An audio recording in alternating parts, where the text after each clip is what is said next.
ಎಲ್ಲರ ಆತ್ಮಜ್ಯೋತಿಗೆ ನಮಸ್ಕಾರ.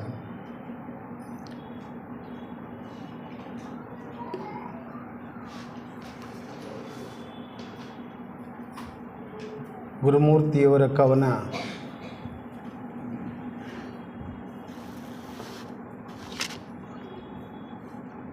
ಪ್ರತಿ ಮಾತಲ್ಲೂ ಏನಿರಬೇಕು ಏನಿರಬಾರ್ದು ಅನ್ನೋದನ್ನು ಒಳಗೊಂಡಿದ್ದನ್ನು ತಾವು ಕೇಳಿರ್ಬೋದು.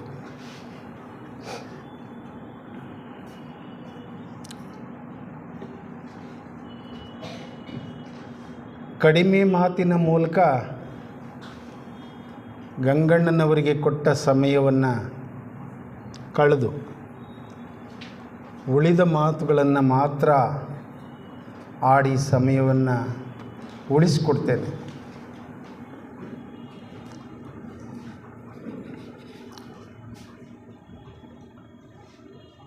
ನೂರಿಪ್ಪತ್ತೊಂದು ವರ್ಷಗಳ ಹಿಂದೆ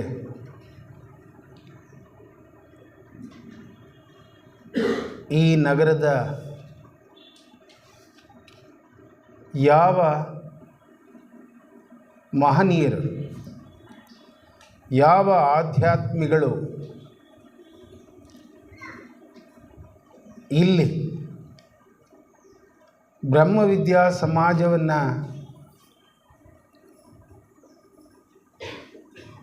ಸ್ಥಾಪಿಸಬೇಕು ಅಂತ ತಿಳ್ಕೊಂಡ್ರು, ಆಗ ಪ್ರಚಲಿತವಾಗಿದ್ದಂತಹ 1ನೆಯ ಬಳ್ಳಾರಿ, 2ನೆಯ ಧಾರವಾಡ, 3ನೆಯ YN ಹೊಸಕೋಟೆ, ಇವುಗಳ ಮೂಲಕ ಬ್ರಹ್ಮವಿದ್ಯೆಯನ್ನು ಪರಿಚಯ ಮಾಡಿಕೊಂಡು ಬಂದು ಇಲ್ಲಿ ಆ ಸದಸ್ಯತ್ವವನ್ನು ಬಳಸಿ ಲಾಡ್ಜನ್ನು ಸ್ಥಾಪನೆ ಮಾಡಿದರು. ಆ ಮಹನೀಯರೆಲ್ಲರಿಗೂ ಇವತ್ತು ನಾವು ಹೃತ್ಪೂರ್ವಕವಾಗಿ ನಮನಗಳನ್ನು ಸಲ್ಲಿಸಬೇಕಾಗಿರುವಂತಹ ದಿನ ಇದು.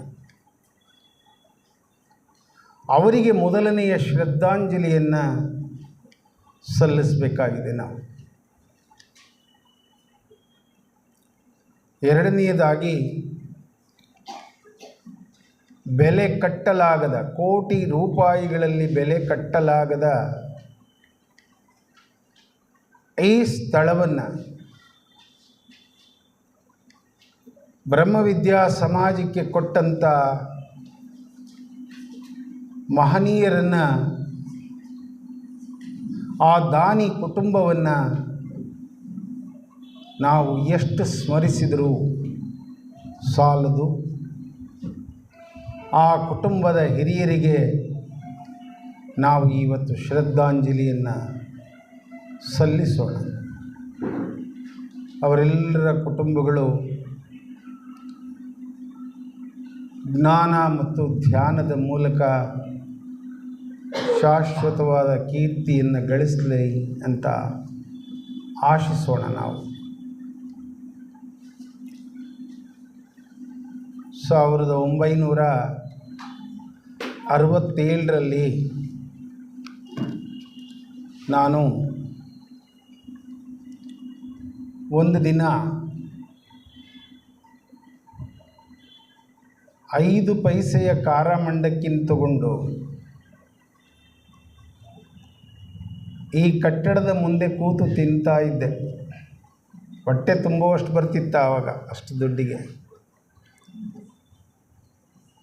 ಊಟಕ್ಕೆ ದುಡ್ಡು ಕಡಿಮೆ ಇರೋರು ಮಾಡೋ ಕೆಲಸ ಅದು.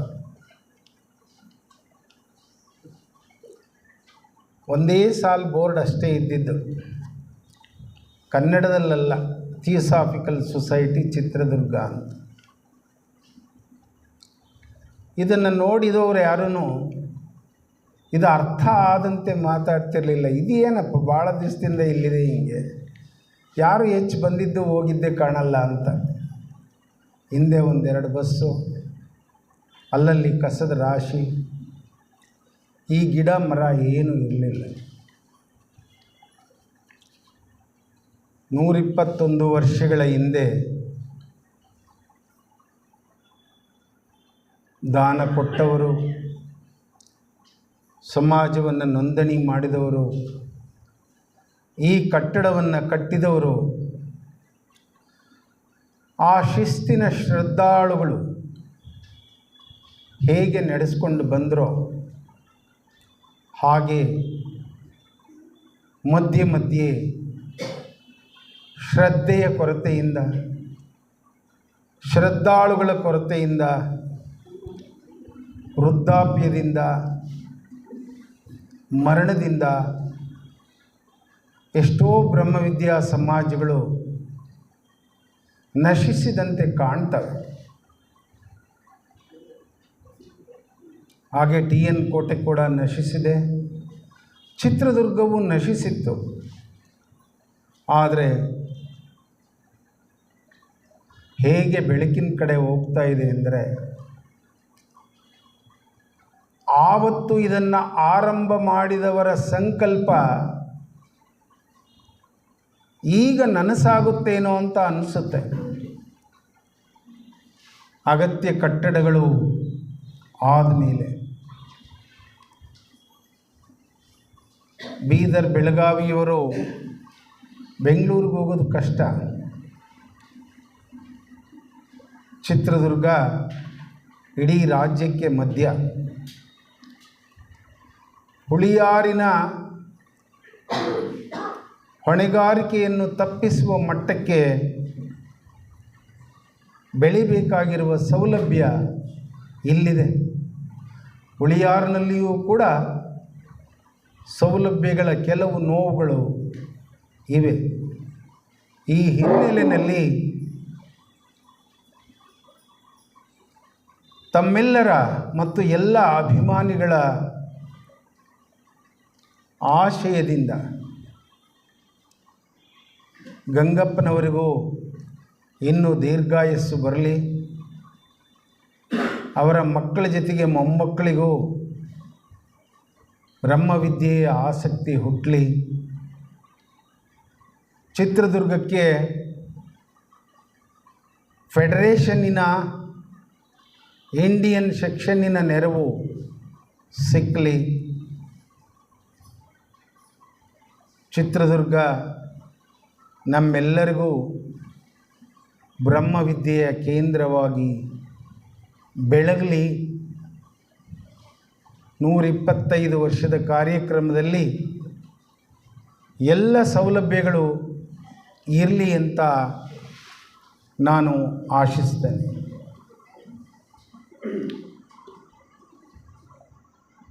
ಇವತ್ತು ನಾನು ಮಾತಾಡಬೇಕಾಗಿರುವ ಮಾತನ್ನು ನಾನು ಬರುವ ಮೊದಲೇ ಎಲ್ಲ ಮಹನೀಯರು ಮಾತಾಡಿದ್ದೀರಿ. ನಾನು ಮಾತಾಡದೇ ಇದ್ದರೂ ನಡೀತಿತ್ತು, ಬರದೇ ಇದ್ದರೂ ಕೂಡ ನಡೀತಿತ್ತು. ಬಂದಿದ್ದು 121 ವರ್ಷಗಳ ಸಂತೋಷವನ್ನು ಚಿತ್ರದುರ್ಗ ಹಂಚಿಕೊಳ್ತಿದೆ. ಜ್ಞಾನಿಗಳಾಗಿರ್ತಕ್ಕಂಥ ಜಿಲ್ಲೆಯ ಸದಸ್ಯರು ಬಂದಿದ್ದಾರೆ, ಬರ್ತಾರೆ. ಹಿರಿಯೂರಂತೂ ದೊಡ್ಡ ಪ್ರಮಾಣದಲ್ಲಿ ಬಂದಿರುತ್ತೆ. ಅಷ್ಟು ಅರಿವು ಹಿರಿಯೂರಿಗೆ ಇದೆ. ನಿಮ್ಮೆಲ್ಲರನ್ನು ನೋಡಬೇಕು ಅಂತ ನಾನು ಬಂದೆ. ಬರೋಷ್ಟು ಆರೋಗ್ಯ ನನಗೆ ಇರಲಿಲ್ಲ. ಸೋದರ ಸೋದರಿಯರೇ, ಈ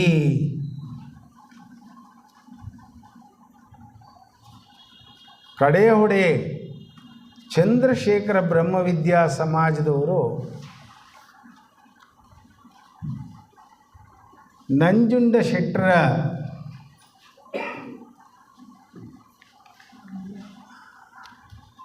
ಗೃಹಸ್ಥಾಶ್ರಮದ ಘನತೆಯನ್ನು ಕುರಿತಂಥ ಒಂದು ಉಪನ್ಯಾಸನ ಮಾಡಬೇಕು ಅಂತ ನನ್ನನ್ನು ಕೇಳಿದರು. ಅವರು ಮಾಡಿದ್ರಿಂದ ನೀವು ಮಾಡಬೇಕಂತ. ಅಷ್ಟೊತ್ತಿಗಾಗಲೇ ಶೆಟ್ಟರು ಸ್ವಸ್ಥಾನವನ್ನು ಸೇರಿದರು. ನಂಜುಂಡ ಶೆಟ್ಟರು ಮತ್ತು ತ್ಯಾಗರಾಜ ಶೆಟ್ಟರನ್ನು ಕುರಿತಂತಹ ಅವರ ಸಾಧನೆಗಳನ್ನು ಒಳಗೊಂಡಂತಹ ಒಂದು ಉಪನ್ಯಾಸವನ್ನು ನಾನಲ್ಲಿ ಮಾಡಬೇಕಾಗಿತ್ತು. ಅವರ ಸಾಧನೆಗಳನ್ನು ನಾನು ಕಂಡಿದ್ದೇನೆ ಮತ್ತು ನನ್ನ ದೃಷ್ಟಿಕೋನದಲ್ಲಿ ಕಂಡಿದ್ದೇನೆ.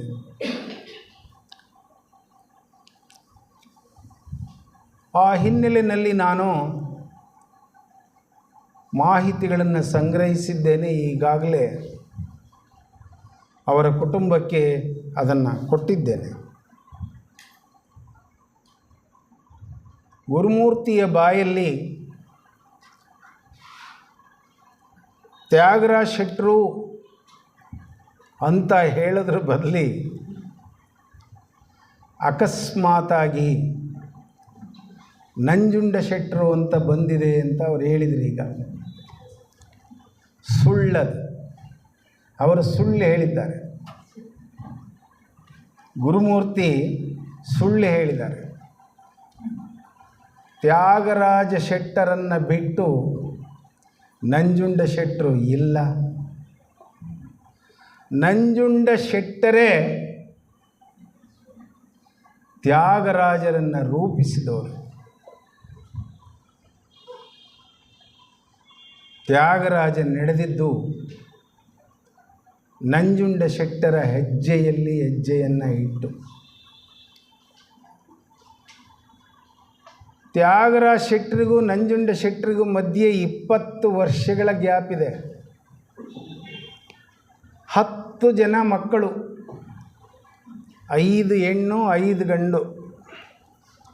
2ನೇವರು ನಂಜುಂಡ ಶೆಟ್ಟರಾದರೆ 10ನೇವರು ತ್ಯಾಗರಾಜ ಶೆಟ್ಟರು. ಒಂದು ವೇಳೆ 1ನೇ ನಾಗರಾಜ ಶೆಟ್ಟಿ ಹೆಣ್ಮಗು ಆಗಿ ಅಡೆದು ಬಿಟ್ಟಿದ್ದರೆ ತಾಯಿ ಮಗಳು ಒಂದೇ ಬಾರಿ ಅಡಿಯೋರು. ಹಾಗಾಗಿ ತ್ಯಾಗರಾಜ ಶೆಟ್ಟರನ್ನು ನಂಜುಂಡ ಶೆಟ್ಟರು ಮಗ ಅಂತಲೇ ಸಾಕಿರ್ಬೋದು.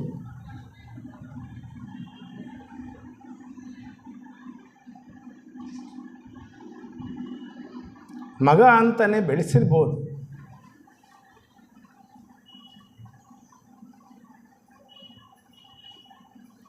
ತ್ಯಾಗರಾಜ ಶೆಟ್ಟರ ತ್ಯಾಗ ಮತ್ತು ಸೇವೆಯನ್ನು ತಾವೆಲ್ಲ ನೋಡಿದ್ದೀರಿ. ಆದರೆ ಸಾಂಪ್ರದಾಯಿಕ ಸ್ವಭಾವಗಳ ಮಾತುಕತೆಗಳಲ್ಲಿ ಲೀನವಾಗಿರ್ತಕ್ಕಂಥ ವೈಶ್ಯ ಕುಟುಂಬದ ಸ್ತ್ರೀಯರು ಮಾತಾಡ್ತಾ ಕೂತ್ಕೊಳ್ಳುವಾಗ ಎಷ್ಟೋ ಸಂಪ್ರದಾಯಗಳನ್ನು, ನಂಬಿಕೆಗಳನ್ನು ತ್ಯಾಗರಾಜ ಶೆಟ್ಟರ ಬದುಕಲ್ಲಿ ಅವರು ಅನುಸರಿಸಲಿಲ್ಲ. ಅದಕ್ಕೆ ಅವರ ಬದುಕಿನಲ್ಲಿ ಸುಖಗಳು ಕಡಿಮೆ ಆಯಿತು, ಸಂತೋಷಗಳು ಕಡಿಮೆ ಆಯಿತು, ಲಾಭಗಳು ಕಡಿಮೆ ಆಯಿತು, ಕೊರತೆಗಳಾಯಿತು, ಇನ್ನೊಂದಾಯಿತು, ಮತ್ತೊಂದಾಯಿತು ಅಂತ ಹರಟೆ ಹೊಡಿತಾರೆ. ಕೇವಲ ಅಜ್ಞಾನದ ಮಾತದು. ತ್ಯಾಗರಾಜ ಶೆಟ್ಟರು ಅವರಿಗೆ ಹೆಸರಿಟ್ಟ ದಿನವೇ ವ್ಯಕ್ತಿಗತ ಸುಖಗಳನ್ನು ತ್ಯಾಗ ಮಾಡಿಬಿಟ್ಟಿರಬಹುದು ಮತ್ತು ಅವರು ನಿಜವಾದ ಸಂಪ್ರದಾಯವನ್ನು, ವೇದೋಕ್ತ ಸಂಪ್ರದಾಯವನ್ನು, ಶಾಸ್ತ್ರೋಕ್ತ ಸಂಪ್ರದಾಯವನ್ನು, ಭಾರತೀಯತೆಯನ್ನು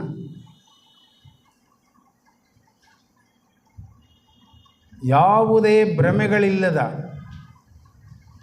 ವೈಭವಗಳಿಲ್ಲದ, ವಿಜೃಂಭಣೆಗಳಿಲ್ಲದ ಜೀವನವನ್ನು ಕಲಿತುಬಿಟ್ಟಿದ್ದರು. ಸೋದರಿ ಶೈಲಜಾ ಬಂದಿದ್ದಾರೆ, ನೀವು ಗಮನಿಸ್ರಿ. ತ್ಯಾಗರಾಜ ಶೆಟ್ಟರನ್ನು, ನಂಜುಂಡ ಶೆಟ್ಟರ ಪತ್ನಿಯನ್ನು ಗಮನಿಸಿದರೆ ನೆನಪು ಮಾಡಿಕೊಳ್ಳಿ. ಎಲ್ಲಿಯಾದರೂ ವೈಭವ ಅವರ ಬಟ್ಟೆ ಬರಿಗಳಲ್ಲಿ, ಮಾತುಕತೆಗಳಲ್ಲಿ ಕಂಡಿದ್ದೀರಾ? ಇಲ್ಲ, ಅದಿಲ್ಲ ಭಾರತೀಯತೆಯಲ್ಲಿ. ಅಲ್ಲಿ ಪ್ರಶಾಂತತೆ ಇದೆ, ಲೋಕದ ಉಪಕಾರ ಇದೆ. ಸರ್ವೇ ಜನಾಃ ಸುಖಿನೋ ಭವಂತು ಇದೆ ಅಲ್ಲಿ. ಅವರ ಮಾತು ಮತ್ತು ರೀತಿ ನೀತಿಗಳಲ್ಲಿ. ಆದರೆ ಗುರುಮೂರ್ತಿಯವರು ಆಡಿದ ಮಾತನ್ನು ಸುಳ್ಳು ಅಂತ ನಾನು ಯಾಕೆ ಹಾಸ್ಯ ಮಾಡಿದೆ ಅಂತ ಹೇಳಿದರೆ, ನಂಜುಂಡಶೆಟ್ಟರು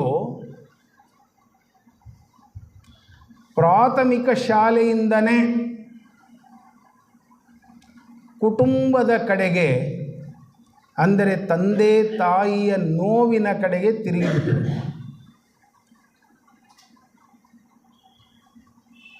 ನಮಗೆ ಸುಖ ಹೆಚ್ಚಿದೆ ಮಕ್ಕಳಿಗೆ, ತಂದೆ ತಾಯಿಗೆ ನಮಗಿಂತ ಕಷ್ಟ ಹೆಚ್ಚಿದೆ ಅಂತ ಗುರುತಿಸಿದರು. ಅತ್ಯುತ್ತಮ ಇಂಟೆಲಿಜೆಂಟ್ ಅವರು ಶೆಟ್ಟರು.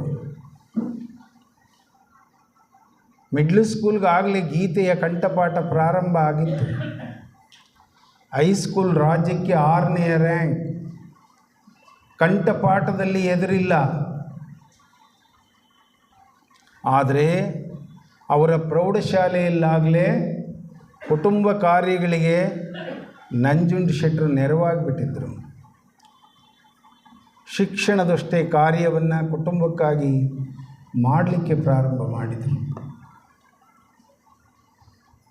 SSLC ಪಾಸ್ ಆಗುವುದರ ಒಳಗಾಗಿ ಶಾಲೆಗೆ ಅಷ್ಟೇ ಕೀರ್ತಿ ತರಲಿಲ್ಲ, ಊರಿಗೆ ಅಷ್ಟೇ ಕೀರ್ತಿ ತರಲಿಲ್ಲ. ನಂಜುಂಡಶೆಟ್ಟರು ಒಂದು ನಿರ್ಣಯವನ್ನು ಕೈಗೊಂಡರು. ನಾನು ಓದಿದರೆ ನಾನು ಉದ್ಧಾರವಾಗ್ಬೋದು. ಕರೆಂಟ್ ಹೋದರೆ ಬರಲ್ವಾ?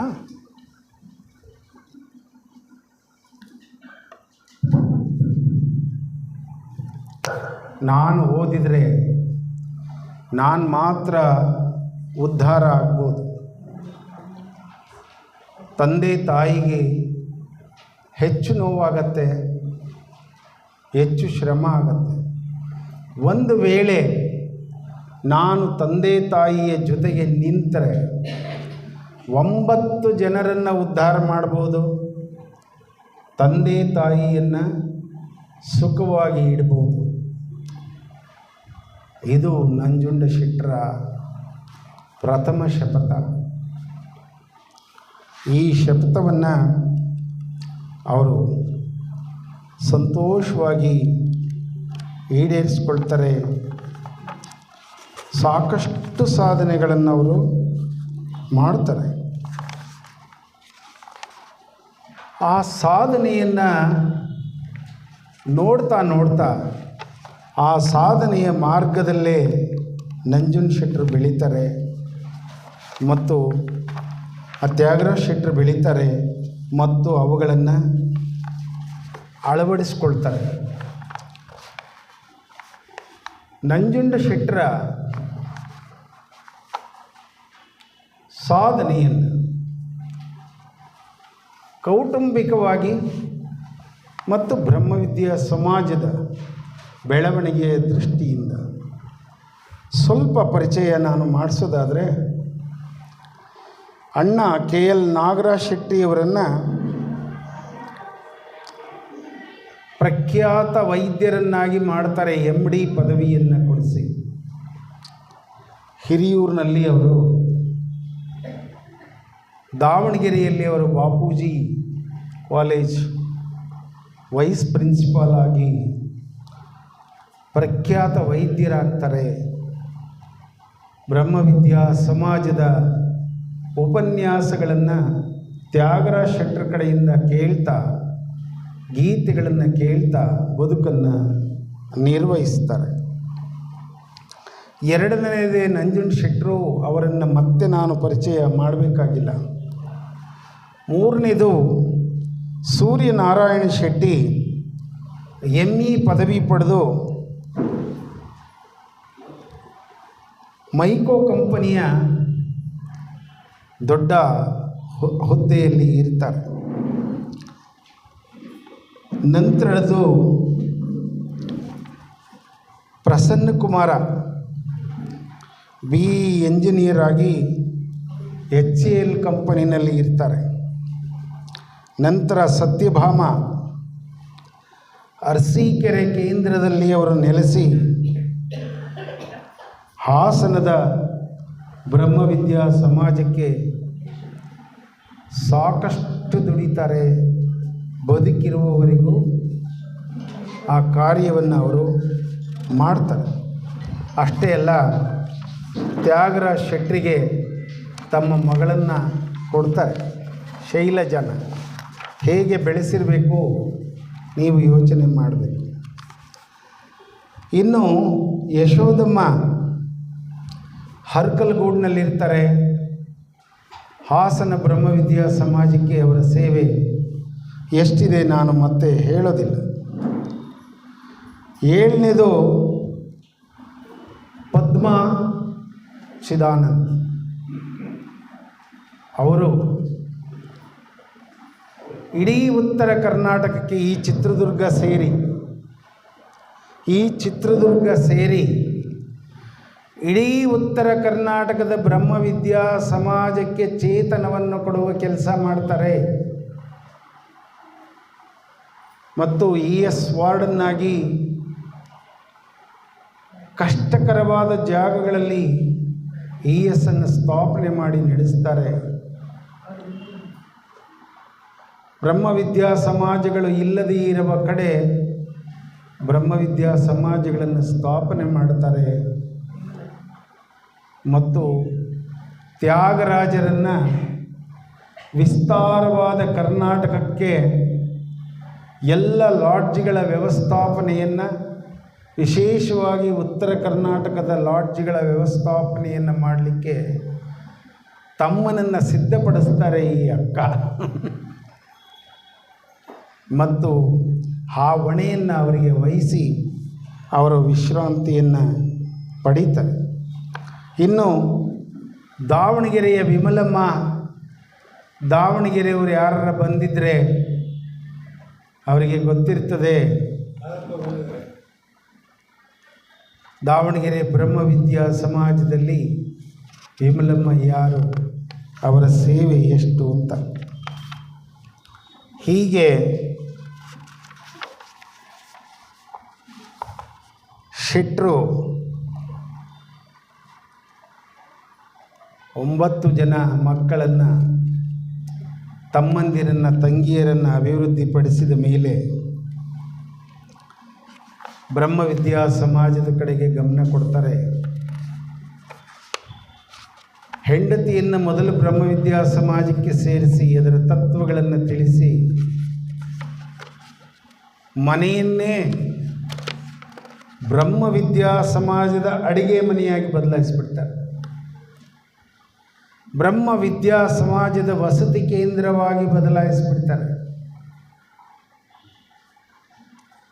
ಗೀತೆಯ ಮನೆಯಾಗಿದ್ದಂತಹ ಅವರ ಕಂಠೇಶ್ವರ ನಿಲಯ ಗೀತೆಯ ಜೊತೆಗೆ ಬ್ರಹ್ಮವಿದ್ಯೆಯನ್ನು, ಕಗ್ಗವನ್ನು, ಶಂಕರಾಚಾರ್ಯರ ಬಹುಮುಖ್ಯವಾದ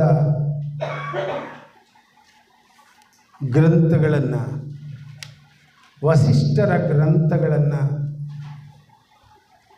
ಅಳವಡಿಸಿಕೊಂಡು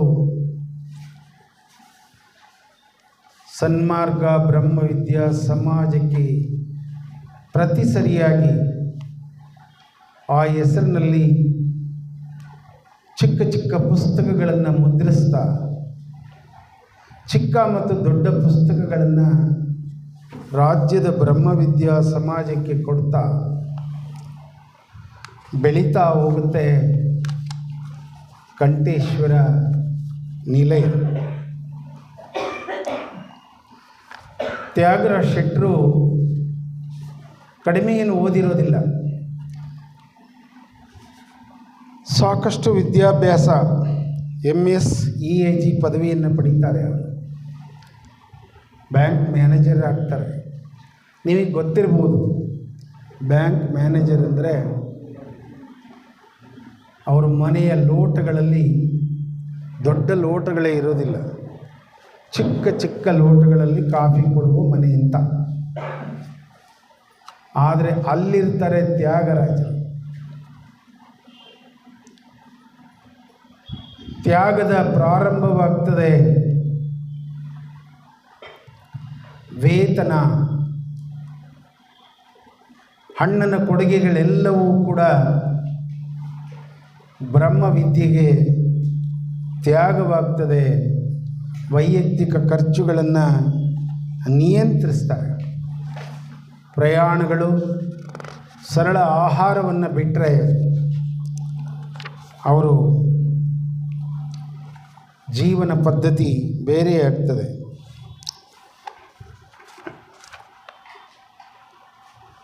ಅವರ ಮದುವೆಯನ್ನು, ತ್ಯಾಗರಾಜ ಶೆಟ್ಟರ ಮದುವೆಯನ್ನು ಬೆಸೆಂಟರ ಮಾದರಿಯಲ್ಲಿ ಮಾಡುವ ತೀರ್ಮಾನಕ್ಕೆ ನಂಜುಂಡ ಶೆಟ್ಟರು ಬರ್ತಾರೆ. ಮಾತೆ ಬೆಸೆಂಟ್ರವರು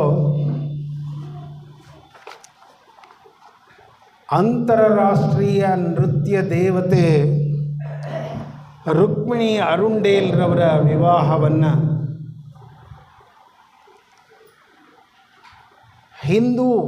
ಕಾಶಿ ಹಿಂದೂ ಕಾಲೇಜಿನ ಪ್ರಾಂಶುಪಾಲ ಅರುಂಡೇಲ್ರವರ ಜೊತೆಯಲ್ಲಿ ಕಾಶಿನಲ್ಲಿ ಮಾಡ್ತಾರೆ. ಈ ಮದುವೆಯ ವಿಶೇಷ ಏನು ಗೊತ್ತೇ? ಅಂತರ್ಜಾತೀಯ ವಿವಾಹ, ಅಂತಾರಾಷ್ಟ್ರೀಯ ವಿವಾಹ. ಶಾಸ್ತ್ರಗಳಲ್ಲಿ ಅವಕಾಶವಿಲ್ಲ ಅಂತಾರೆ ಪುರೋಹಿತರು. ಬೆಸೆಂಟ್ ಹೇಳ್ತಾರೆ ಅವರಿಗೆ, ಭಾರತೀಯ ವೇದ ಪರಂಪರೆಯಲ್ಲಿ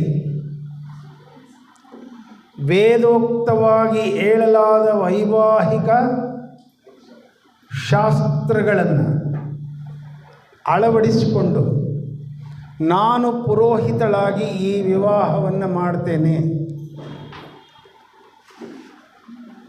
ಕಾಶಿಯ ವಿದ್ವನ್ಮಣಿಗಳು ಈ ವಿವಾಹಕ್ಕೆ ಬರಬೇಕು. ವಿವಾಹ ನಂತರದಲ್ಲಿ ಮಂತ್ರಗಳು ಮತ್ತು ಪೌರೋಹಿತ್ಯದ ಬಗ್ಗೆ ಚರ್ಚೆಗಳಾಗಲಿ, ಯಾವುದೇ ತಪ್ಪನ್ನು ನಾನು ಮಾಡಿದರೆ ಅದನ್ನು ನಾನು ತಿದ್ದುಕೊಳ್ತೇನೆ ಅಂತ ಹೇಳ್ತಾರೆ. ಆದರೆ ಆ ವಿವಾಹ ನಂತರ ಕಾಶಿಯ ಮಹಾನ್ ವಿದ್ವನ್ಮಣಿಗಳು ಬೆಸೆಂಟ್ ಅವರನ್ನು ಮೆಚ್ಚುತ್ತಾರೆ. ಅದಕ್ಕೆ ವೇದೋಕ್ತ ವಿವಾಹ ಪದ್ಧತಿ, ವೇದೋಕ್ತ ಸರಳ ವಿವಾಹ ಪದ್ಧತಿ ಅಂತ ಹೆಸರಿಡ್ತಾರೆ. ಅದೇ ವಿವಾಹ ಪದ್ಧತಿಯನ್ನು ತ್ಯಾಗರಾಜ ಶೆಟ್ಟರ ವಿವಾಹಕ್ಕೆ ನಂಜುಂಡ ಶೆಟ್ಟರು ಅಳವಡಿಸಿಕೊಳ್ತಾರೆ. ವಿವಾಹದ ಹೊಣೆಗಾರಿಕೆಯನ್ನು ಸುಕೃಷ್ಣಮೂರ್ತಿ ದಂಪತಿಗಳಿಗೆ ವಹಿಸ್ತಾರೆ. ಸುಕೃಷ್ಣಮೂರ್ತಿ ದಂಪತಿಗಳಿಗೆ ವಹಿಸ್ಕೊಡ್ತಾರೆ ನಂಜುಂಡ ಶೆಟ್ಟರು.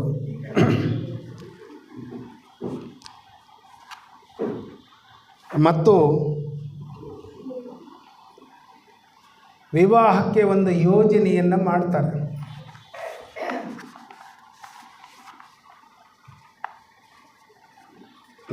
ತ್ಯಾಗರಾಜ ಶೆಟ್ಟರ ಮತ್ತು ಶೈಲಜಾರವರ ಸ್ವಲ್ಪ ಯೋಗ್ರೇಷನ್ ಬಂದರೆ ಬರೋ ಕರೆಕ್ಟಾಗಿ 3 ದಿನಗಳ ವಿವಾಹ ವ್ಯಾಸಂಗ ಗೋಷ್ಠಿ ಅಂತ ಹೆಸರಿಡ್ತಾರೆ. 3 ದಿನಗಳ ವ್ಯಾಸಂಗ ಗೋಷ್ಠಿ, 15 ಜನ ಯೋಗ್ಯ ಉಪನ್ಯಾಸಕರಿಗೆ ಉಪನ್ಯಾಸಗಳನ್ನು ಹಂಚಿಕೊಡಲಾಗತ್ತೆ. ಮೊದಲನೆಯ ದಿನ ವಿವಾಹ ಆಗುವವರೆಗಿನ ಭಾರತೀಯ ಹೇಗೆ ಬೆಳಿಬೇಕು ಅನ್ನುವುದಕ್ಕೆ ಸಂಬಂಧಿಸಿದಂತಹ ಉಪನ್ಯಾಸಗಳು. ಎರಡನೆಯ ದಿನದ ಜ್ಯೋತಿ ಪೂಜೆಯ ನಂತರ ಒಂದು ಉಪನ್ಯಾಸ, ವಿವಾಹಿತರು ಹೇಗೆ ಇರಬೇಕಂತ. ನಂತರ ವಿವಾಹ ವಿಧಿ 2 ಗಂಟೆ 30 ನಿಮಿಷ ವಿವಾಹ ವಿಧಿ. ತದನಂತರ ಊಟ, ಮತ್ತೆ ಉಪನ್ಯಾಸಗಳ ಮುಂದುವರಿಕೆ.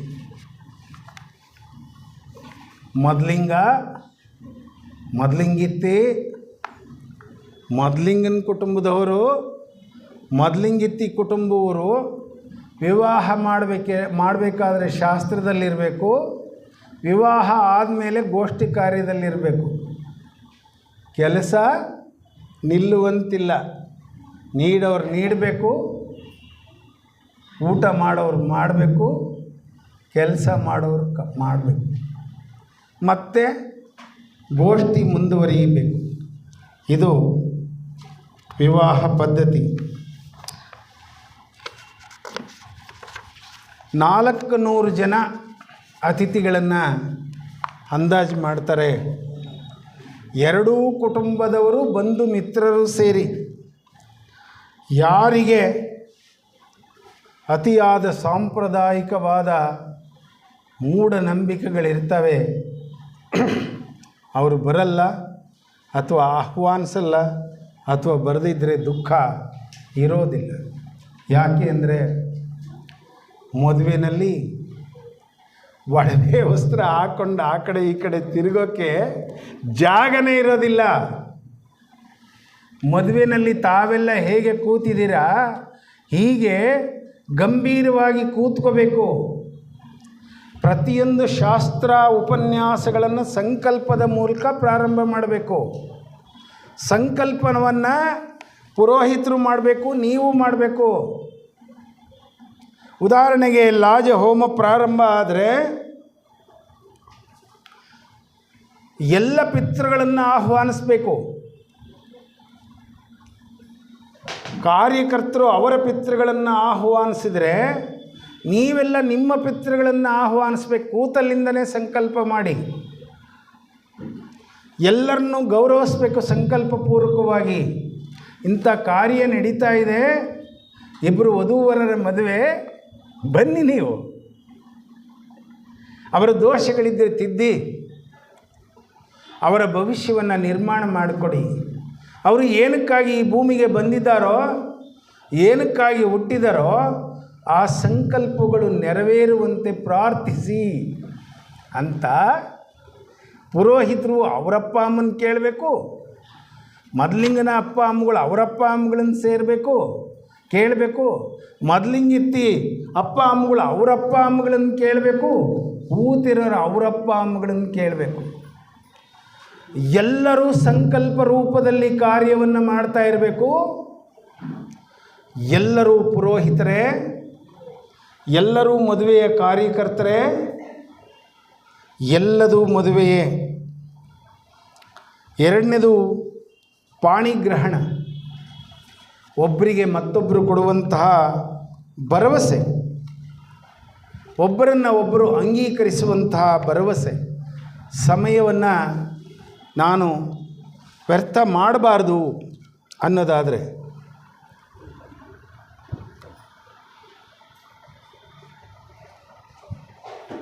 ವಧುವಿನ ಹಸ್ತ ವರ ತನ್ನ ಅಂಗೈಯಲ್ಲಿಡಿದು, ಓ ವಧುವೆ, ಪರಮಾತ್ಮನ ಮತ್ತು ನೆರೆದ ಸರ್ವರ ಸಾಕ್ಷಿಯಾಗಿ ನಮ್ಮ ಗೃಹದ ಗುರು ಹಿರಿಯರ ಪೋಷಣೆ ಮತ್ತು ಗೃಹಸ್ಥಾಶ್ರಮ ನಿರ್ವಹಣೆಗಾಗಿ ನನಗೆ ನಿನ್ನನ್ನು ದಯಪಾಲಿಸಿದ್ದಾನೆ. ನಿನ್ನ ಸೌಭಾಗ್ಯದ ಪ್ರಾಪ್ತಿಗಾಗಿ ಕೈ ಹಿಡಿವೆ. ನಿನ್ನ ಜೀವನ ಪರ್ಯಂತ ನಿನ್ನೊಂದಿಗೆ ನನ್ನೊಂದಿಗೆ ವಾನಪ್ರಸ್ಥದವರೆಗೆ ಪತಿಪತ್ನಿಯರಾಗಿರೋಣ. ಧರ್ಮಾರ್ಥ ಕಾಮಗಳ ಜೊತೆಯಾಗಿ ಅನುಸರಿಸಿ ಬಾಳೋಣ ಅಂತ ಉದ್ಘೋಷ ಮಾಡಬೇಕಾಗ್ತದೆ. ವಧು ಹೇಳಬೇಕಾಗ್ತದೆ. ವರನ ಪಾಣಿಗ್ರಹಣವನ್ನು ಅಂಗೀಕರಿಸ್ತಾ ಪರಮಾತ್ಮ ತೌರಿನ ಕುಲ ಉದ್ಧರಿಸು, ನನ್ನನ್ನು ತೌರಿನಿಂದ ಕನ್ಯಾದಾನ ಮಾಡಿಸಿ ಬೇರ್ಪಡಿಸಿ ಪತಿಗೃಹಕ್ಕೆ ಸೇರಿಸು. ಪತಿಗೃಹದಿಂದ ಎಂದೆಂದಿಗೂ ಬೇರ್ಪಡಿಸದಿರು. ಪತಿಗೆ ಆಯುರಾರೋಗ್ಯ ಭಾಗ್ಯ ನೀಡು. ವರನು ಇಂದಿನಿಂದ ನನ್ನ ಇನಿಯ. ನಮ್ಮಿಬ್ಬರೊಳಗಿನ ಪರಸ್ಪರ ಪ್ರೇಮ ನಲ್ಮೆಗಳು ನೀನು ಮೆಚ್ಚುವಂತಿರಲಿ. ಪಕ್ಕದ ಮನೆಯವರಲ್ಲ, ದೇವರು ಮೆಚ್ಚಬೇಕು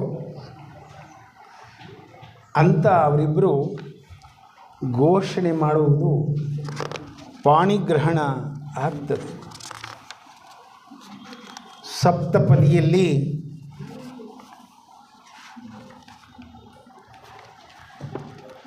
ಸ್ವೇಚ್ಛಾ ಹೆಜ್ಜೆಗಳನ್ನು ಇಡಲಿಕ್ಕೆ ಅವಕಾಶವಿಲ್ಲ. ಇಬ್ಬರಿಗೂ ವರನ ಹೆಜ್ಜೆಯನ್ನು ವಧು ಅನುಸರಿಸಬೇಕು. ಆರೋಗ್ಯಕರವಾದ ಆಹಾರವನ್ನು ಸೇವಿಸೋಣ, ಮೊದಲನೆಯ ಹೆಜ್ಜೆ. ಒಬ್ಬರಿಗೊಬ್ಬರು ಬಲವಾಗಿ ಇರೋಣ, ಎರಡನೆಯ ಹೆಜ್ಜೆ. ದುಂದು ವೆಚ್ಚ ಮಾಡದೆ ಮಿತವ್ಯಯ ಮಾಡೋಣ, ಮೂರನೆಯ ಹೆಜ್ಜೆ. ಉತ್ತಮ ಸಂತಾನ ಪಡೆಯೋಣ, ನಾಲ್ಕನೆಯ ಹೆಜ್ಜೆ. ಕಷ್ಟ ಸುಖ ಸಮವಾಗಿ ಹಂಚಿಕೊಳ್ಳೋಣ, ಐದನೆಯ ಹೆಜ್ಜೆ. ಶಾಂತಿ ಪಡೆದು ಲೋಕಕ್ಕೆ ಹಂಚೋಣ, ಶಾಂತಿ ಪಡೆದು ಲೋಕಕ್ಕೆ ಹಂಚೋಣ, ಆರನೆಯ ಹೆಜ್ಜೆ. ಪ್ರಕೃತಿ ಪುರುಷ ಪರೀಕ್ಷೆಗಳ ಸಮನ್ವಯಿಸಿ ಸ್ವೀಕರಿಸೋಣ, ಎಲ್ಲ ಕಷ್ಟಗಳನ್ನು ಸ್ವೀಕರಿಸೋಣ, ಏಳನೆಯ ಹೆಜ್ಜೆ. ಧಾರೆ ಐದನೆಯ ಶಾಸ್ತ್ರ. ತಂದೆ ತಾಯಿ ಸಹೋದರ ಸಹೋದರಿ ಬಂಧು ಬಳಗ ಗುರು ಹಿರಿಯರು ಹಿತೈಷಿಗಳೆಲ್ಲ ವಧೂವರರ ಭವಿಷ್ಯದ ದಾಂಪತ್ಯ ಜೀವನ ಹಸ್ತಾಲಂಕೃತ ಕಲಶಕ್ಕೆ ಅಕ್ಷತಾಮೃತ ಧಾರೆ ಎರೆದು ಹರಸುವ ಮಂಗಲ ಕಾರ್ಯ. ನಂತರ ಮಾಂಗಲ್ಯ ಧಾರಣೆ. ವರನು ವಧುವಿಗೆ ಧಾರಣೆ ಮಾಡುವ ಮಾಂಗಲ್ಯ ತಂತು 2 ಚಿಕ್ಕ ಬಟ್ಟಲು ಕಪ್ಪು ಮಣಿ, ಮಧ್ಯದ 4 ಚಿಕ್ಕ ಮಣಿ. ಧರ್ಮ ಅರ್ಥ ಕಾಮ ಮೋಕ್ಷ. ಚಿಕ್ಕ ಬಟ್ಟಲು ಅಂದರೆ ವಧೂವರರು, ಎರಡೆಲೆಯ ದಾರ ಅಂದರೆ ವಧೂವರರ ಸಂಬಂಧ ಎನ್ನಲಾಗುತ್ತದೆ ಶಾಸ್ತ್ರದಲ್ಲಿ.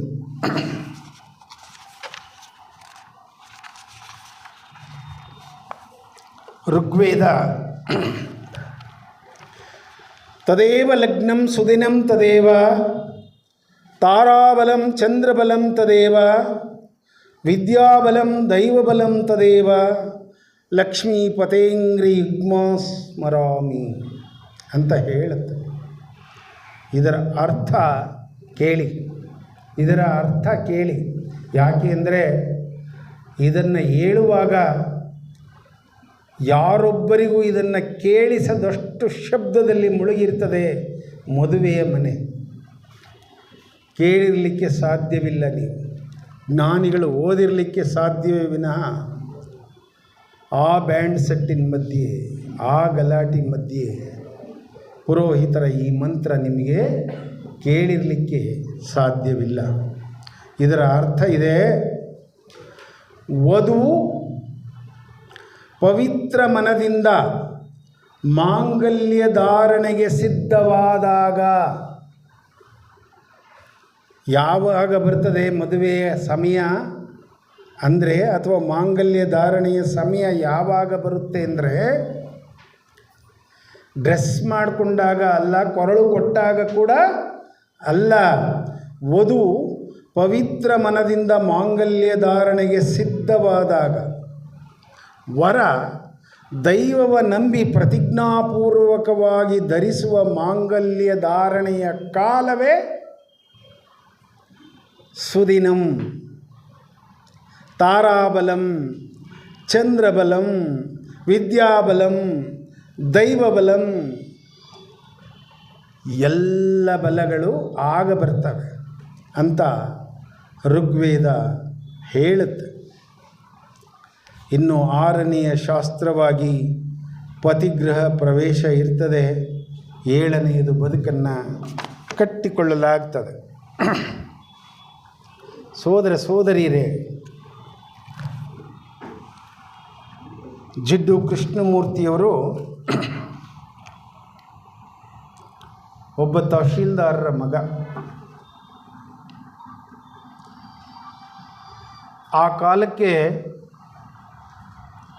ಒಬ್ಬ ತೋಟಿ ತಳವಾರ, ಭಾರತದ ಒಬ್ಬ ಗೌಡ ಅಲ್ಲ, ಪಟೇಲ ಹೇಳ್ತಾ ಇಲ್ಲ ನಾನು, ಕರ್ಣಂ ರೆಡ್ಡಿ ಹೇಳ್ತಾ ಇಲ್ಲ ನಾನು, ಒಬ್ಬ ತೋಟಿ ತಳವಾರನಿಗೂ ಕೂಡ ಜನಸಾಮಾನ್ಯ ಎದುರುವಂತಹ ಅನಿಷ್ಟ ಬ್ರಿಟಿಷ್ ಆಡಳಿತ ವ್ಯವಸ್ಥೆಯ ಕಾಲ.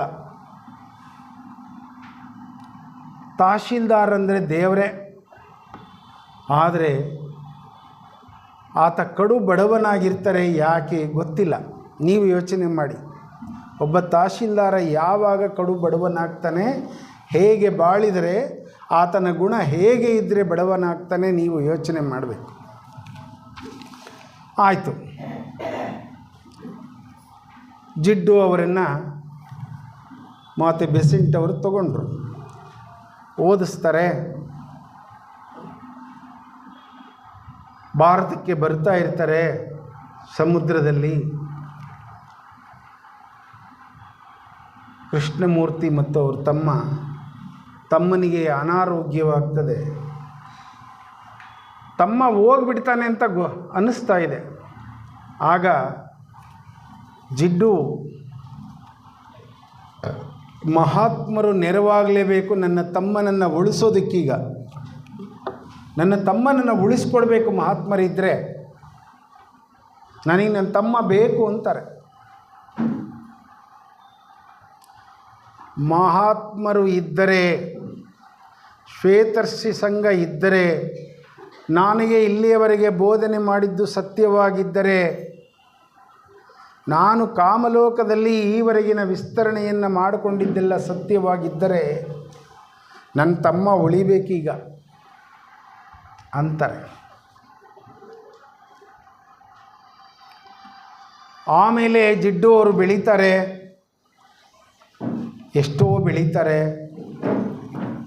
ಒಂದು ದಿನ ಜಿಡ್ಡು ಹೇಳ್ತಾರೆ, ಎಲ್ಲವನ್ನು ಬಿಟ್ಟುಬಿಡ್ಬೇಕಂತ.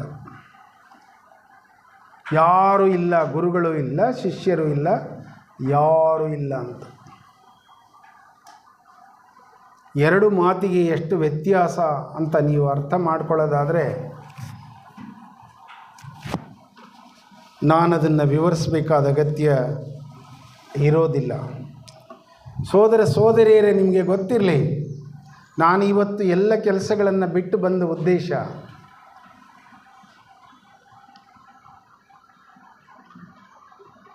ಇಲ್ಲಿ ಬ್ರಹ್ಮವಿದ್ಯಾ ಸಮಾಜವನ್ನು ಸ್ಥಾಪನೆ ಮಾಡಿದವರು ಗೃಹಸ್ಥರು. ಈ ಕಟ್ಟಡಕ್ಕೆ ಸ್ಥಳವನ್ನು ದಾನ ಮಾಡಿದವರು ಗೃಹಸ್ಥರು. ಈ ಕಟ್ಟಡವನ್ನು ಕಟ್ಟಲಿಕ್ಕೆ ಬೇಕಾಗಿರುವ ಹಣಕಾಸು ನೆರವನ್ನು ಕೊಟ್ಟವರು ಗೃಹಸ್ಥರು. ಈ ಕಟ್ಟಡವನ್ನು ಇಲ್ಲಿಯವರೆಗೆ ನಿರ್ವಹಿಸ್ತಾ ಬಂದಿರುವವರು ಗೃಹಸ್ಥರು. ಜಗತ್ತು ಹುಟ್ಟಿದಾಗಿನಿಂದ ಎಲ್ಲ ಬ್ರಹ್ಮಚರ್ಯಕ್ಕೆ, ಎಲ್ಲ ಋಷಿಮುನಿಗಳಿಗೆ, ಎಲ್ಲ ಗುರುಕುಲಕ್ಕೆ ಅನ್ನ ನೀಡಿದವರು ಗೃಹಸ್ಥರು, ಎಲ್ಲ ವಾನಪ್ರಸ್ಥ ಸನ್ಯಾಸಕ್ಕೆ ಸೌಲಭ್ಯವನ್ನು ಒದಗಿಸುವವರು ಗೃಹಸ್ಥರು. ಅಷ್ಟೇ ಅಲ್ಲ, ಈ ಜಗತ್ತಿಗೆ ನಮ್ಮೆಲ್ಲರನ್ನು ಕೊಟ್ಟಿರುವವರು ಗೃಹಸ್ಥರು.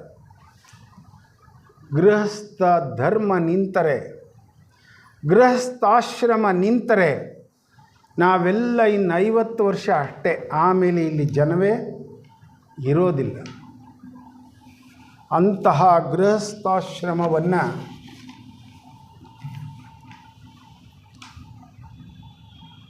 ಮೂರು ಆಶ್ರಮಗಳ ಆಶ್ರಯದಾಯಕವಾದದ್ದು, ಶ್ರೇಷ್ಠವಾದದ್ದು ಅಂತ ಕರೀತಾರೆ.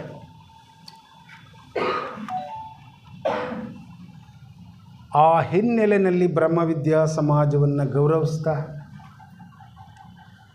ತ್ಯಾಗರಾಜ ಶೆಟ್ಟರ ತ್ಯಾಗವನ್ನು, ನಂಜುಂಡ ಶೆಟ್ಟರ ಸೇವೆಯನ್ನು ಸ್ಮರಿಸ್ತಾ, ಶೈಲಜಾ ಮೇಡಮ್ ಅವರಿಗೆ ಎಲ್ಲ ಬೆಂಬಲವನ್ನು ಕೊಡುವುದಾಗಿ ಭರವಸೆಯನ್ನು ಕೊಡ್ತಾ, ಉತ್ತರ ಕರ್ನಾಟಕದಲ್ಲಿ ಅವರ ಸೇವೆ ಬೆಳಗಲಿ ಅಂತ ಸಂಕಲ್ಪವನ್ನು ಮಾಡ್ತಾ ನನ್ನ ಮಾತುಗಳನ್ನು ಮುಕ್ತಾಯ ಮಾಡ್ತೇನೆ. ನಮಸ್ಕಾರ.